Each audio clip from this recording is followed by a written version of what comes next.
She had once sung under the moonlight, her voice dancing with the wind, her words painting colors into the night air. The village had stopped to listen when she spoke, her stories, her songs, her truth. But all it took was one man's fear, one man's hunger to control, to turn that voice into silence. He burned her tongue with fire. He watched her scream soundlessly, her hands clawing at the air, her soul collapsing behind her eyes. In a moment, the symphony of her spirit was crushed beneath smoke and pain.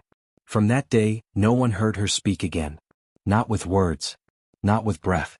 Yet, something older than man stirred in the silence that followed. Something deeper than pain, older than fear, and far more powerful than fire. In a land where tradition weaved through every breath, where the past whispered in the rustle of leaves and ancestors walked within the wind, the silencing of a woman was not just a punishment. It was an assault on harmony. In the heart of the village, surrounded by clay huts and thundering drums, lived a people who believed in the unseen, who feared and revered the spirits that watched from beyond. It was said that the ancestors walked beside them, their voices echoing through dreams and storms, through fire and illness, through birth and death. And within that belief there lay an unshakable law: truth could not be buried. Even if silenced, it would rise, sometimes with a whisper, sometimes with a scream. And when it rose, the ancestors would answer. Always. This story is not just a tale of cruelty. It is a reckoning. In every African village, there are whispers of women whose pain lives on through generations, of mothers and daughters whose tears watered the soil until spirits bloomed in their name. This story is one such bloom, where injustice planted its root, and the supernatural broke through the earth to answer it. Her name was once praised in song. She was a daughter of the drum, a keeper of stories, and the voice of forgotten truths. But her voice became dangerous. In a time where men measured power by the silence of their women, she was too loud, too knowing, too unafraid. So he, the man who feared her truth, decided to quiet her. Not with shame. Not with exile. But with fire. The red-hot metal met her tongue as a warning to others. Speak and you burn. But what he didn't know, what he refused to understand, was that spirit is not flesh. It cannot be melted away. It only waits, simmering in silence, until the day it echoes louder than drums. The village moved on, or at least pretended to. They averted their eyes when she passed. They told their daughters to be quiet, to behave, to not ask questions. And she, now speechless, lived like a shadow within her own story. But she had not disappeared. She had become something else. And the spirits, the ones that watched from the land of the ancestors, were not silent either. They had seen the fire. They had heard the silence that followed.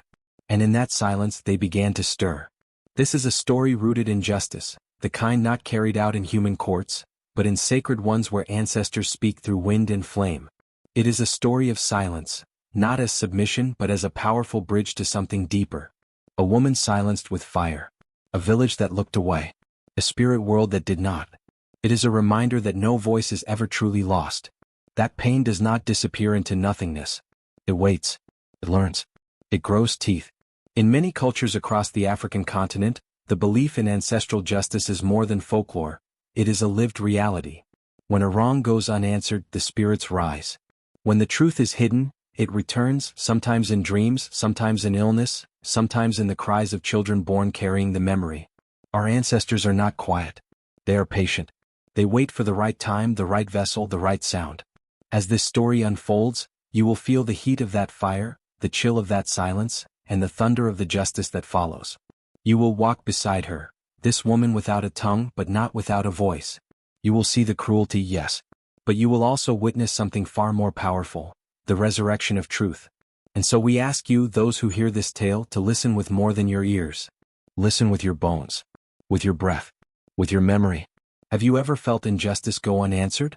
Have you ever witnessed someone silenced not just by words but by fear, by control, by violence? And do you believe, truly believe, that truth can return even when burned? Do you believe the spirits deliver justice? This story is not fantasy. It is memory. And as you journey through it, we ask you to remember, silence is not always defeat. Sometimes silence is the beginning of thunder. Now the drums are waiting. The spirits are listening. Let the voice that was silenced rise again. Her name was Zubaida, and her voice was more than just sound. It was a river, a drumbeat, a force of nature that moved through people and planted emotion deep in their bones.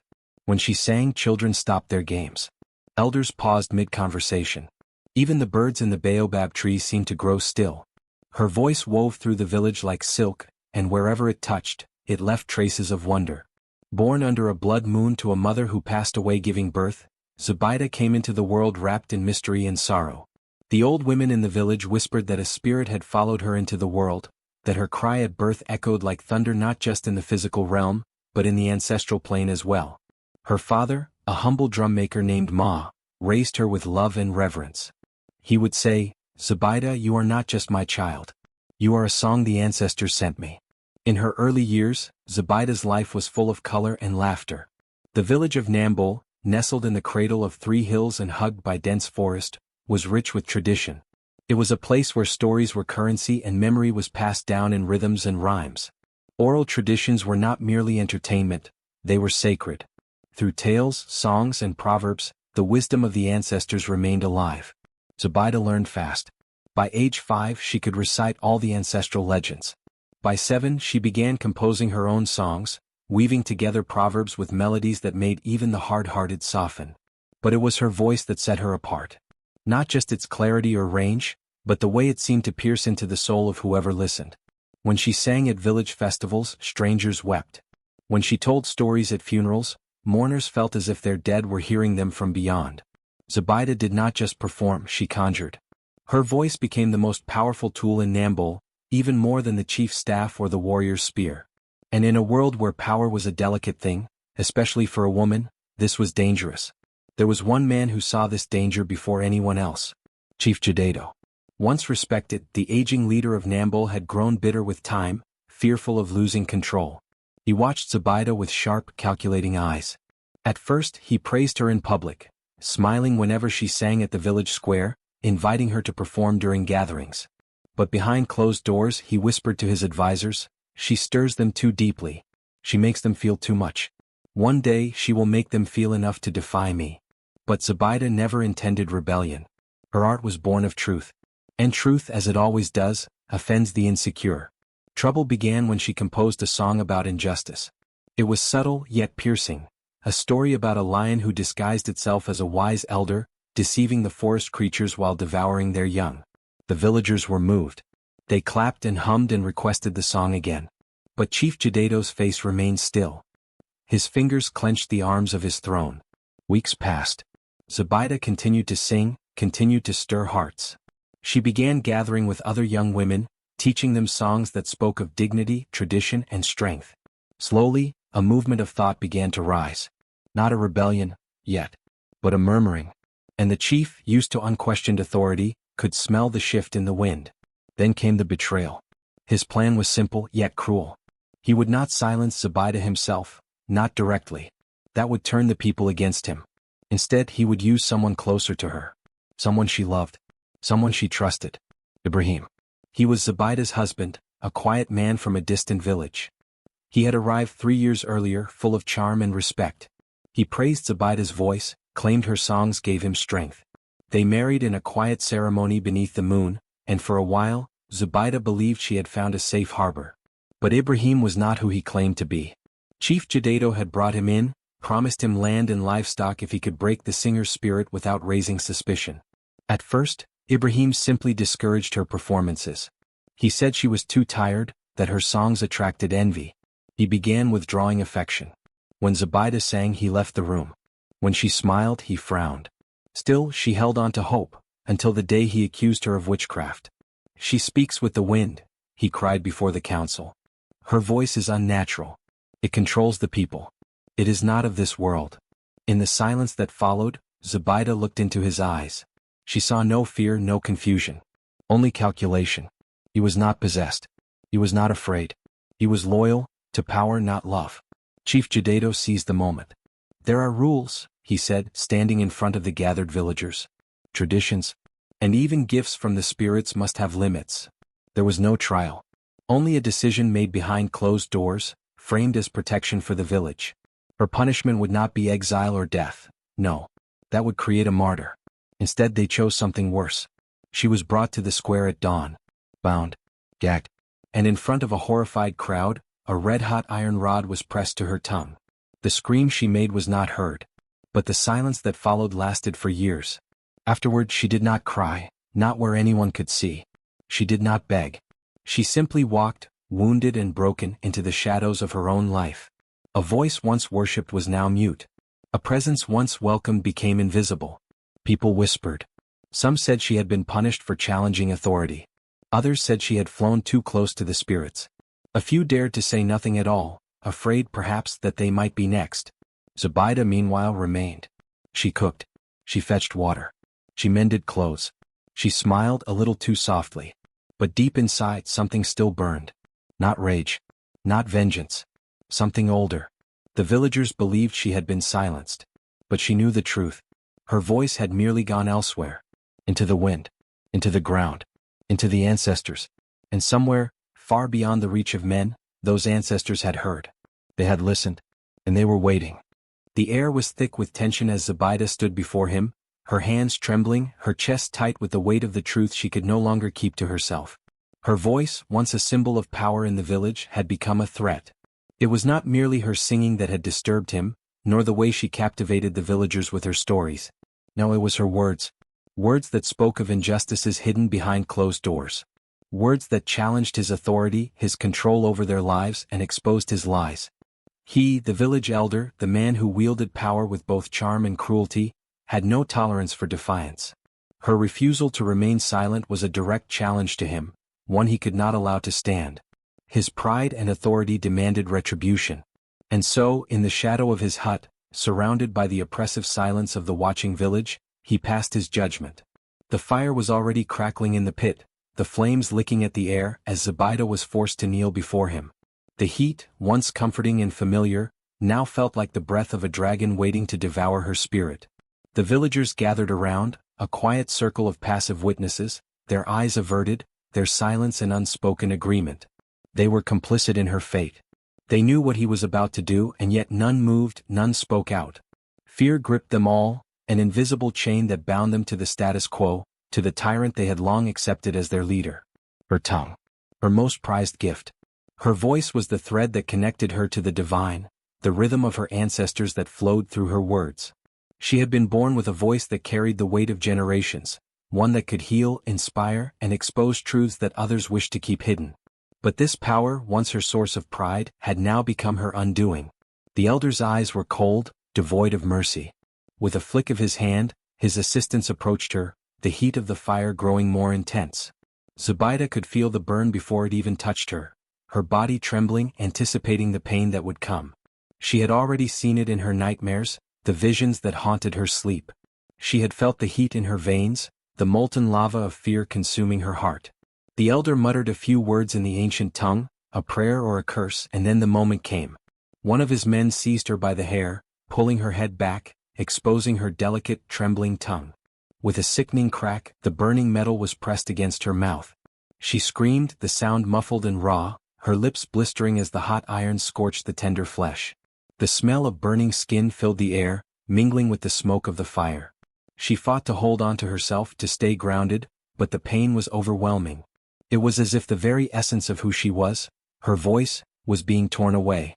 Her body shook uncontrollably as the iron seared through her, but it wasn't just the physical pain that broke her. It was the realization that this man, this monster, had succeeded in silencing her. For the first time in her life she felt an unbearable emptiness, like a deep well where her words once flowed, now dry and barren. The fire had taken more than her tongue.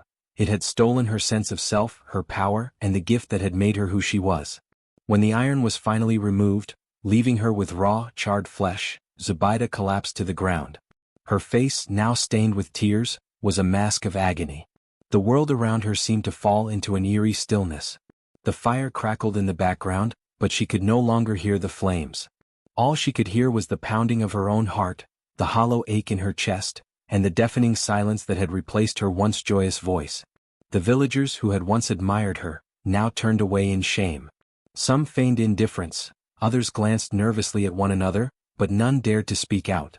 In that moment they too had been silenced, not by fire but by fear. They had witnessed an injustice unfold before their eyes and had done nothing. In their silence they had accepted their complicity, their powerlessness. Zobeida's pain became their shame, and yet no one dared to acknowledge it. Zobeida was left alone in her suffering, the physical wounds of her torture deepening with each passing day. Her mouth, once so full of life and power, was now a source of endless torment. Every movement of her lips sent waves of pain through her, the skin tight and raw. She could no longer speak, no longer sing. Her voice, which had once echoed through the village like a river of sound, had become a distant memory, buried beneath the weight of her silence. But in the midst of this silence, something began to stir within her. It started as a faint whisper, a fluttering sensation deep within her soul. At first she thought it was just the aftermath of the trauma, a product of her shattered mind. But as the days passed, the whispers grew louder, clearer, more distinct.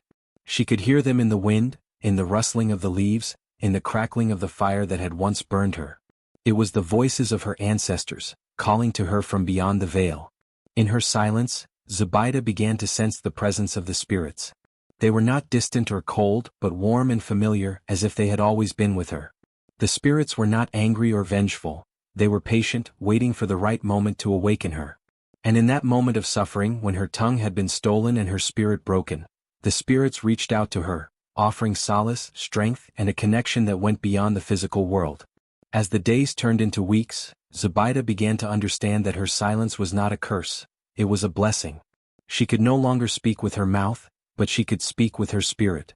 The ancestors had given her a new way to communicate, a deeper connection to the divine. She felt their energy flowing through her, a force more powerful than anything she had ever known.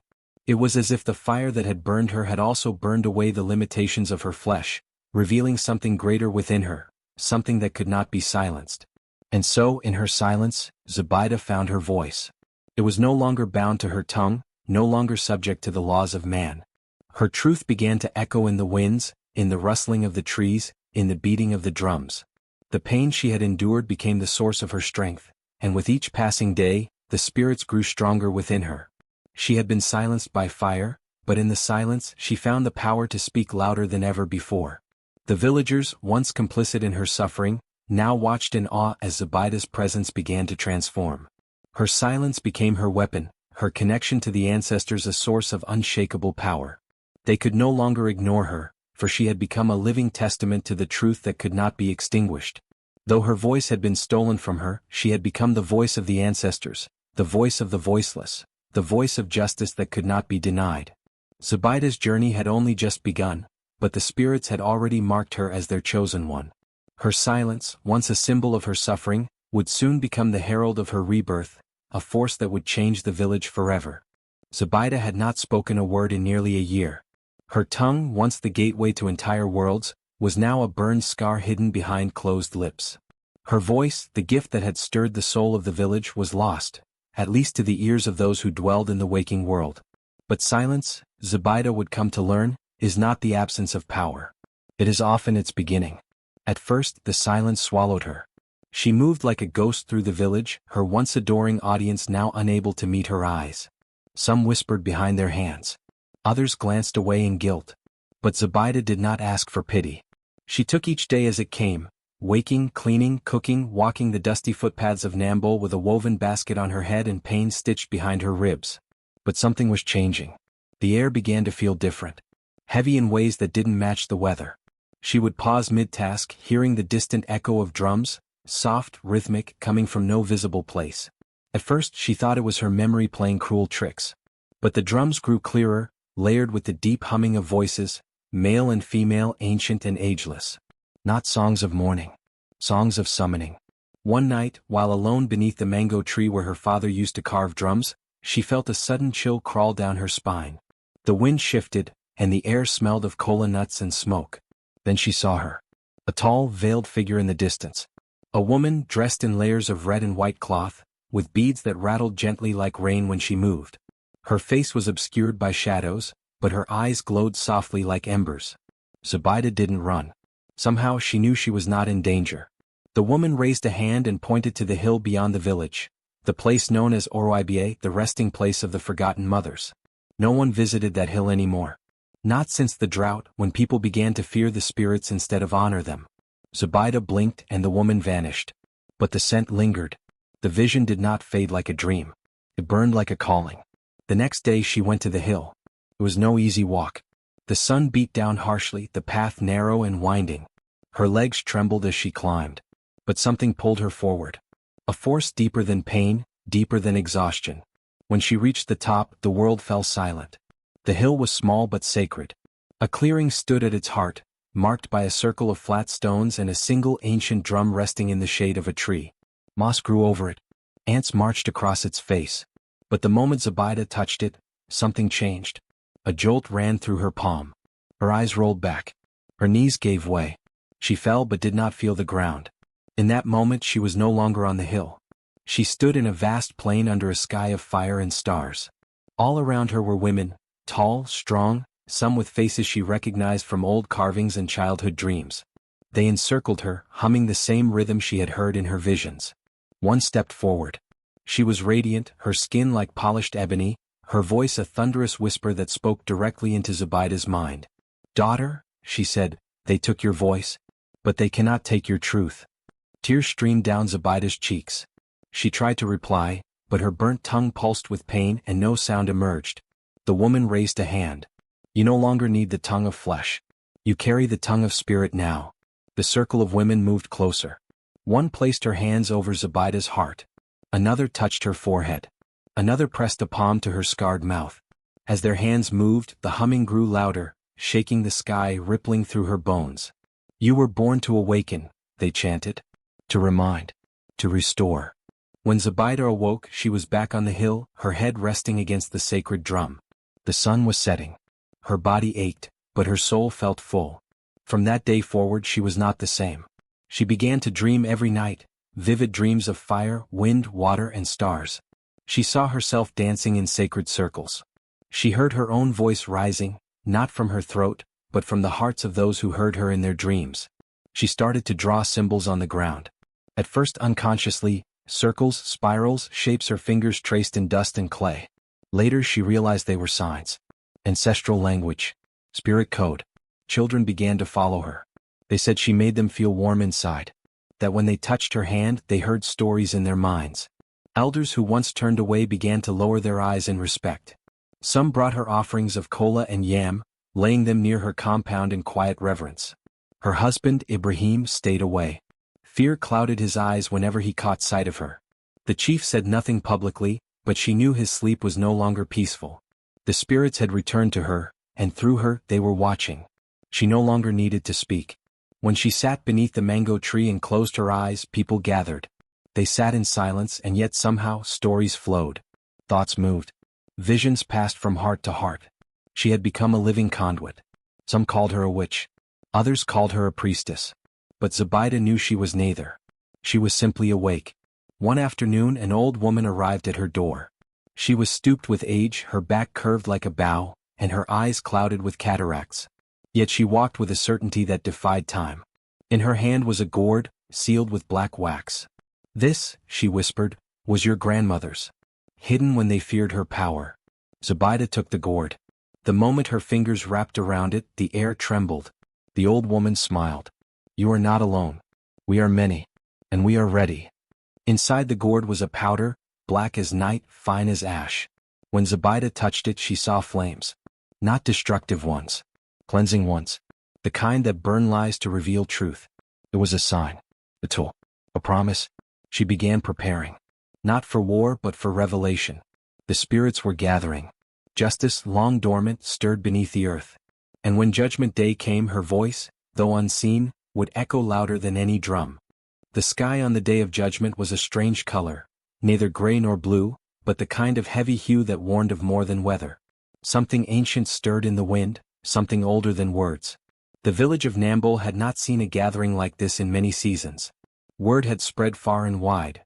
A day of reckoning had come, though none could yet name what would be reckoned. The village square had been swept clean. The elders sat in their carved wooden seats, draped in ceremonial cloths, cowrie shells strung in their hair, each clutching their staffs of truth. Drummers sat on the edge of the gathering, their instruments silent but ready. Women from neighboring settlements had come dressed in white. Children were told to stay close to their mothers, for this was no ordinary gathering. It was not a feast, though food was offered. It was not a trial, though guilt hung in the air. It was something in between, a spiritual convergence, the likes of which only happened when the ancestors demanded it. The man called Ibrahim sat tall near the front. His shoulders were broad, his tunic embroidered with gold thread. He had brought goats and yams as offerings for the elders and even more for the spirits, though no one could remember him honoring the ancestors in years past. He smiled easily, but there was something nervous in the twitch of his jaw, something restless in how he adjusted his head wrap. He had silenced a woman, burned her tongue with a stick of fire before witnesses. And yet he had not been punished. Fear and influence had bought him immunity. Until now. Zobeida had not been seen in public for many moons. People said she lived among the trees now, that spirits visited her compound by night. Children whispered about the wind singing when it passed her gate. Others swore they saw her mouth move but heard no sound and still knew what she was saying. Whatever the truth, they knew this much: Zobeida was no longer broken. She emerged just before the midday sun reached its peak. She wore a wrap of deep blue and crimson, colors once worn only by the ancestral priestesses.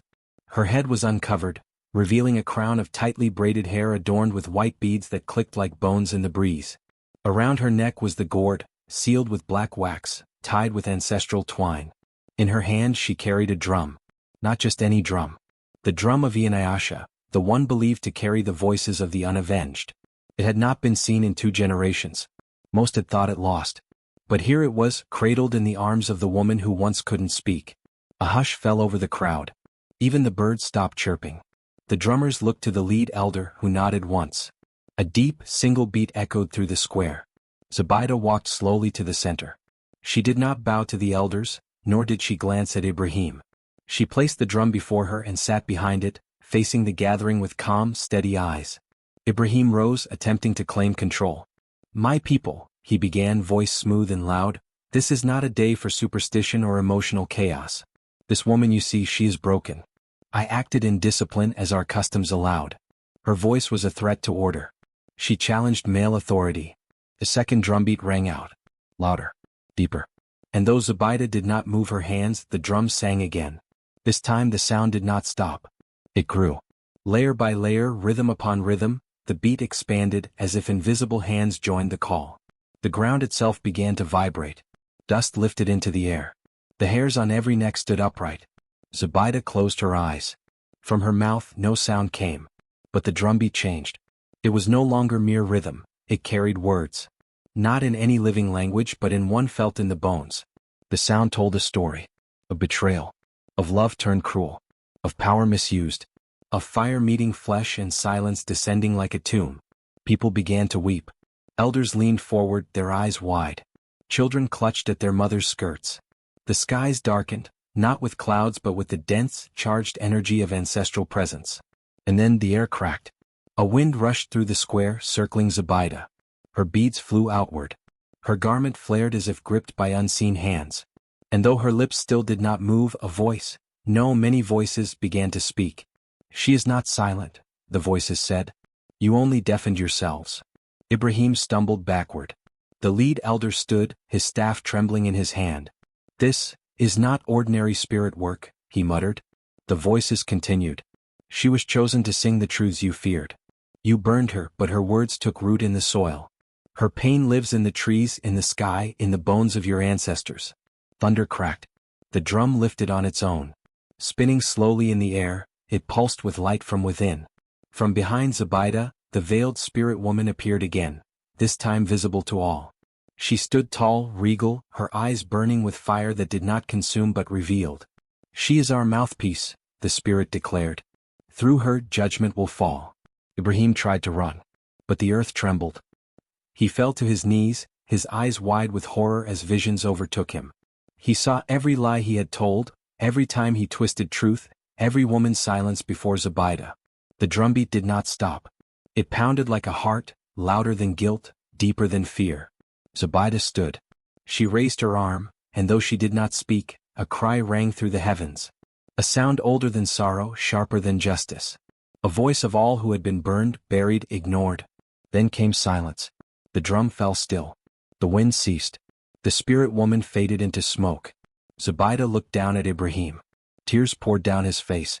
He trembled, not from cold but from the weight of truth. The lead elder stepped forward. He bowed before Zobeida. "You carry the voice of our ancestors," he said softly. The silence after the judgment was heavier than thunder. It sat over the village like fog, not in fear but reverence, sacred. Zobaida said left the square without speaking, turned, lifted the drum, and walked away. The echo of the drum, but in the days that followed, in their chest, no one forgot the sound. Even in their dreams, the echo of judgment rang out from spirit, louder than drums. Her presence lingered like smoke after fire, unseen but unmistakable. That night the village did not sleep. Animals cried without cause. Fires flickered blue. And above all, the drums that lined the old shrine, drums that had not been touched in decades, began to beat. By themselves. Slow, deliberate rhythms filled the air as if invisible hands played them. The elders gathered, faces pale, voices trembling. These drums were only meant to sound when the spirits walked, when the veil between the living and the dead had thinned enough for justice to step through. In Ibrahim's compound the air grew thick. He had locked his doors and covered the windows.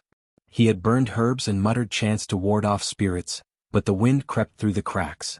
The smell of ash and herbs turned to blood and smoke. And then he heard it. Her voice. Not the gentle, melodic voice she once had when she sang stories at the Moondrum Festival. No. This voice was different, aged with pain, sharpened with truth, booming like distant thunder yet as close as breath. It came through the air, through the wood of his walls, through the floor beneath his feet. I am not silence, it said. Ibrahim staggered. His knees buckled.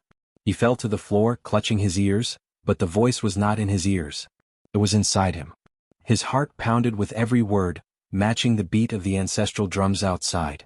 You burned flesh, the voice said, but not spirit. You silenced sound, not truth. He screamed. No one heard. In the rest of the village, lights flickered and flames danced. The old griot woke from a dreamless sleep, her bones rattling.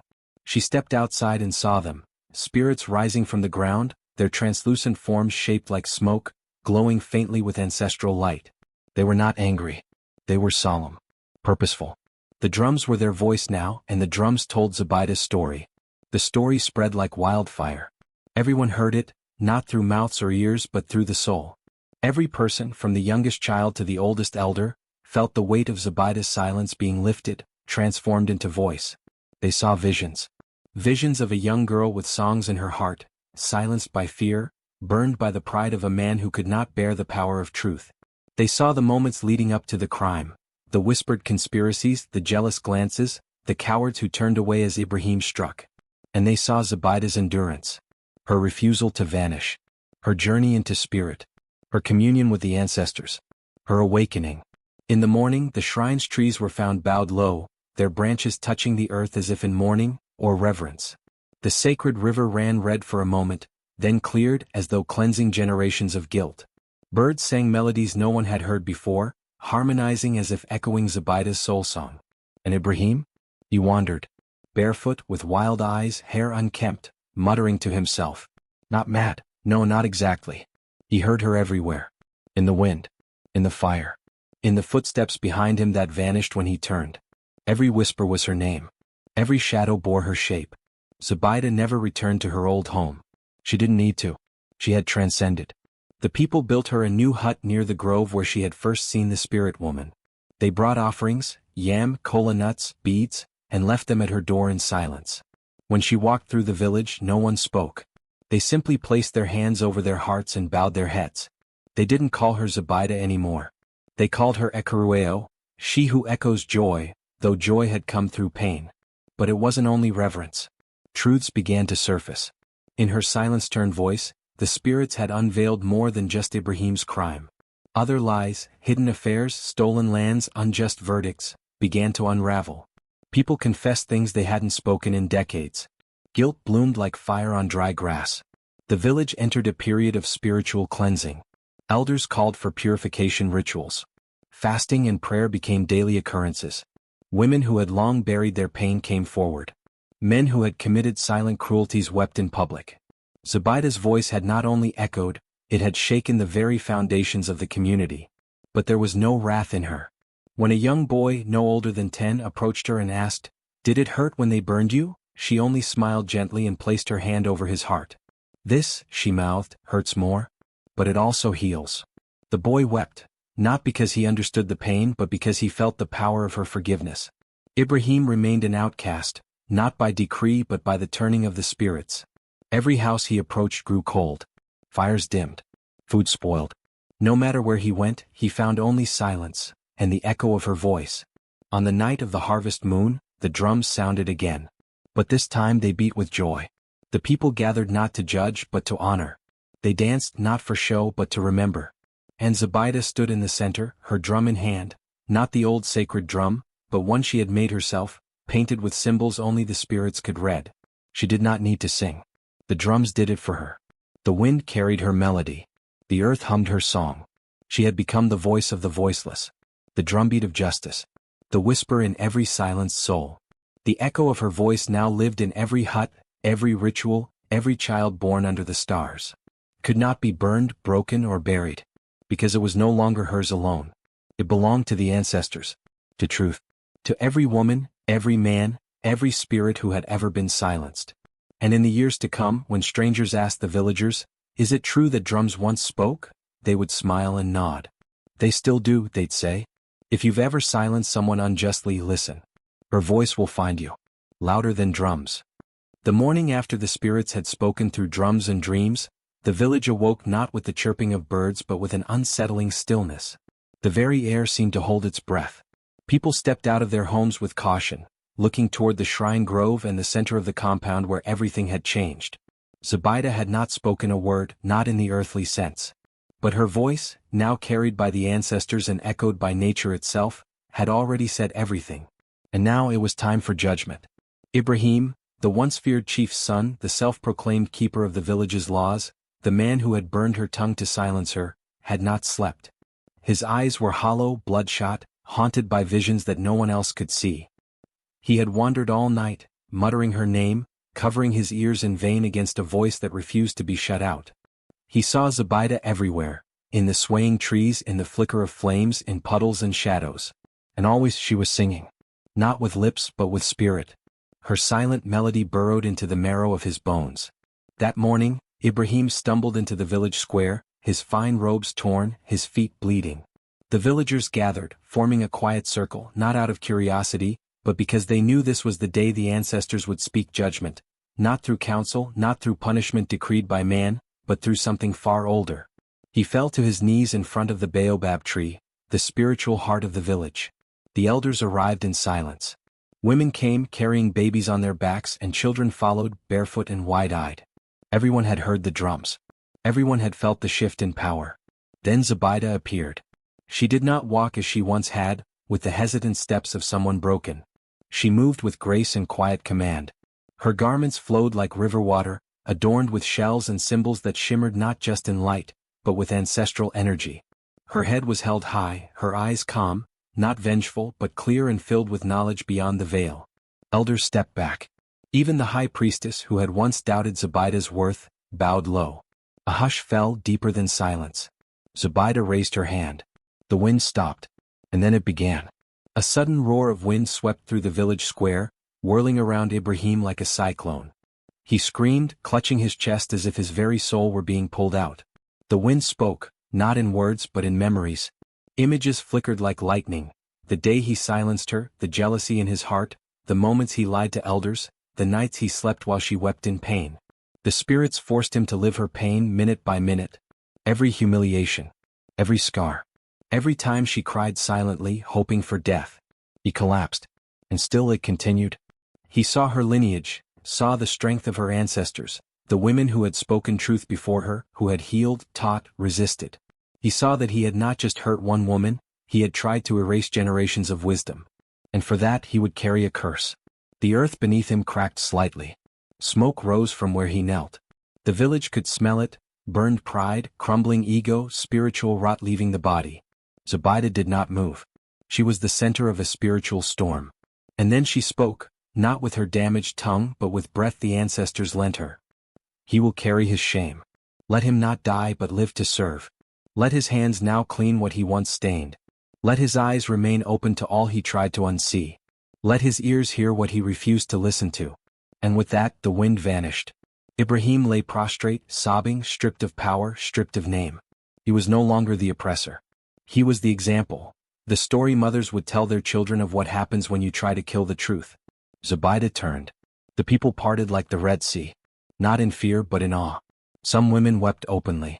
A mother with a blind child fell to her knees and cried, "May your voice guide our daughters." An elder reached out and touched the hem of her robe, whispering, "Forgive us. We were deaf." The high priestess raised her staff. "She is not merely a woman," she declared. "She is the echo of truth, the flame the fire could not consume. From this day forward she shall be honored in the shrine as Ieneron, voice of the ancestors." The village erupted in a slow chant. Not loud, not festive, but reverent. In Iran, in Iran, in Iran. Zobeida closed her eyes. The name resonated through her. Not as praise but as recognition. She had journeyed through silence, endured spiritual death, and emerged reborn. Later that day the villagers gathered at the old shrine grove. For the first time in decades, a new altar was built, not to a deity but to a woman who had become the voice of divine justice. They brought offerings, songs, carvings of drums, beads crafted by the elderly, and paintings drawn by children. A new drum was made, bound in white cloth, placed at the center of the shrine. Only one person was allowed to play it, Zobeida. She struck the drum once, and the earth pulsed. It was not music, it was truth, and it would never be silenced again. From that day forward the village changed. Justice was no longer just about words, it was about listening. Truly listening. Women were invited into councils. Young girls were taught not only how to serve but how to speak. The shrine of Ieneron became a place people came to from distant lands, seeking answers, wisdom, and healing. And Ibrahim? He was made a cleaner of sacred spaces. Every morning he would sweep the ground of the shrine where Zobeida's altar stood. Every night he would sleep on the floor of the square, never allowed to forget but always allowed to serve. He was a man judged not with a blade but with memory, and that was the heavier sentence. Zobeida no longer needed to speak. Her silence was her strength. Her presence was her power.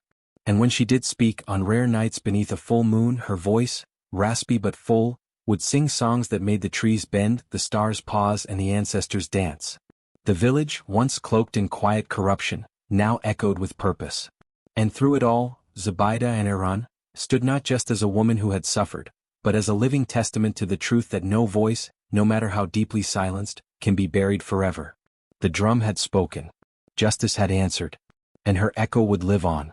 There are silences that scream louder than thunder.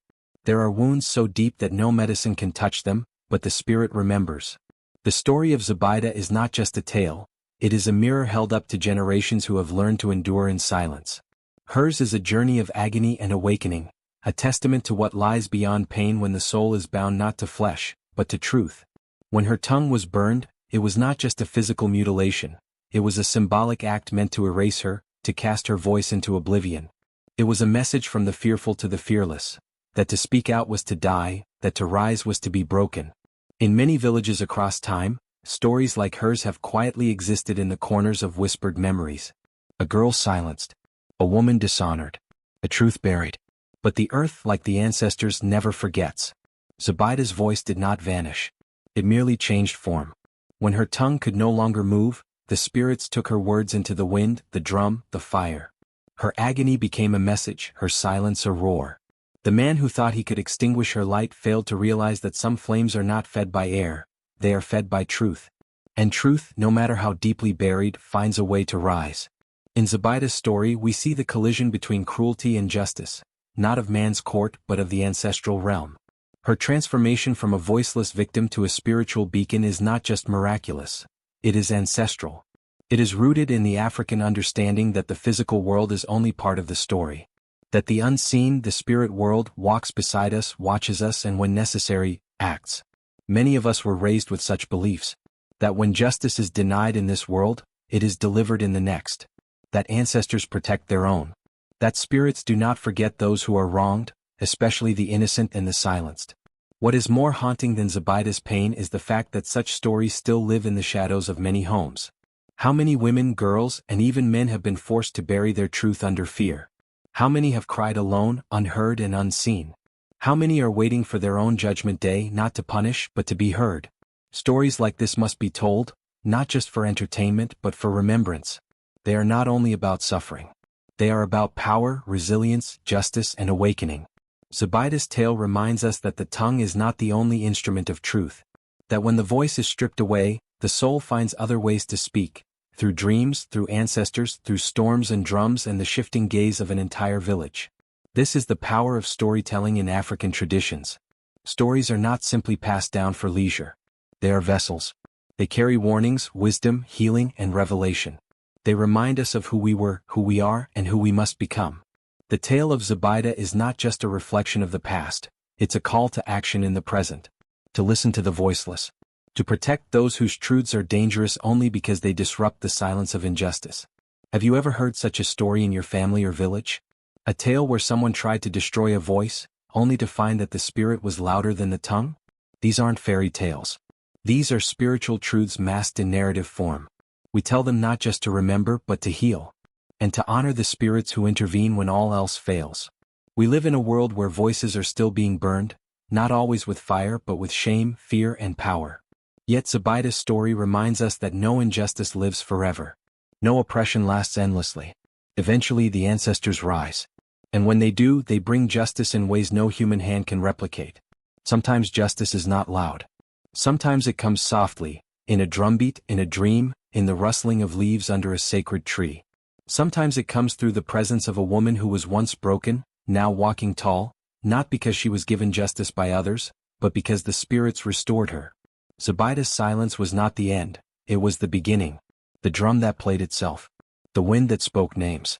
The guilt that crawled into the hearts of those who once mocked her. The shrine that now stands in her honor will not just be a physical monument, it is spiritual. It lives in every story told, every chant whispered, every girl who refuses to be silent again. We ask you now, do you believe in this kind of justice? Have you seen it? Heard about it? Felt it? Have you known someone whose truth was too dangerous to speak aloud? Someone who was punished not for lies, but for truths that threatened power? Do you believe that the spirits listen? That they wait, patient as the stars, for the right moment to act? Share your thoughts below. Tell us if such a story echoes in your memory. Let us know what you feel when you hear the drums of Zobeida's truth. Because that is what this platform is for, not just for storytelling but for awakening. Every like, every comment, every shared thought is another drumbeat in the rhythm of ancestral justice. Let the world hear that truth is not bound by time, space, or the weakness of the flesh. Truth is eternal. It echoes even when silenced. And it returns, louder than before, carried by drums, dreams, and the voices of the dead. Zobeida's voice was not burned, it was transformed. And now it speaks through you.